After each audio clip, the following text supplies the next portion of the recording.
उस रात मैं अपने गांव से शहर लौट रहा था।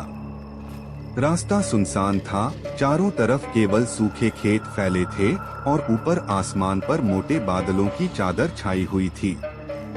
सड़क टूटी फूटी थी और स्ट्रीट लाइटें तो कई किलोमीटर से दिखी ही नहीं थीं। मेरी बाइक के हेडलाइट की पीली रोशनी ही एकमात्र सहारा थी। लगभग आधी रात हो चुकी थी। हवा में अजीब ठंडक थी, जैसी सामान्य सर्दी में नहीं होती। और फिर अचानक मेरी नजर उस पर पड़ी। वो चीज वहां खड़ी थी, एक पुराना फोन बूथ, बीच मैदान में, जहां न तो कोई सड़क जाती थी न बिजली की लाइन। एकदम अकेला।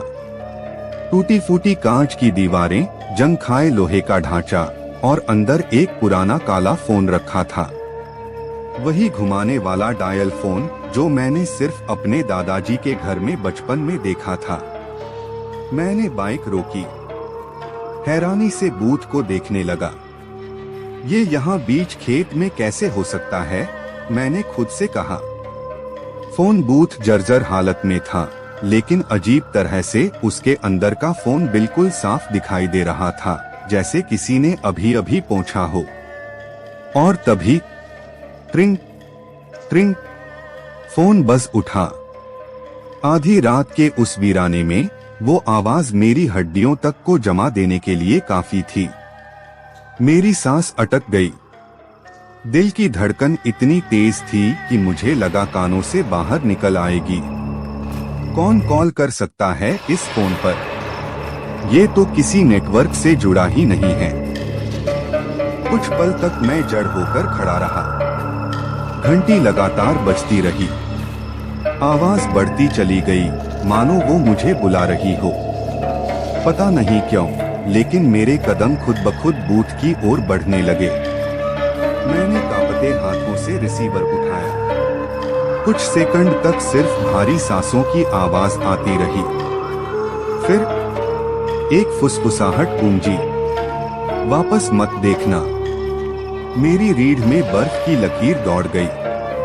मैंने तुरंत पीछे मुड़कर देखने की कोशिश की, लेकिन रिसीवर से चीख निकली, ना देखो। मैं जड़ हो गया।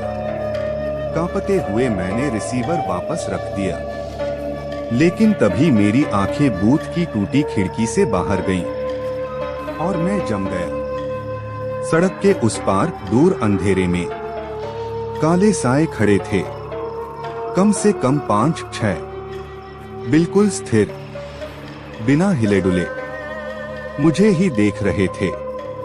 मैंने घबराकर बाइक स्टार्ट की और वहां से भाग निकला, लेकिन दिल के किसी कोने में ये सवाल गूंज रहा था, आखिर आधी रात को बीच मैदान में रखा वो फोन बूथ मुझे कॉल क्यों कर रहा था।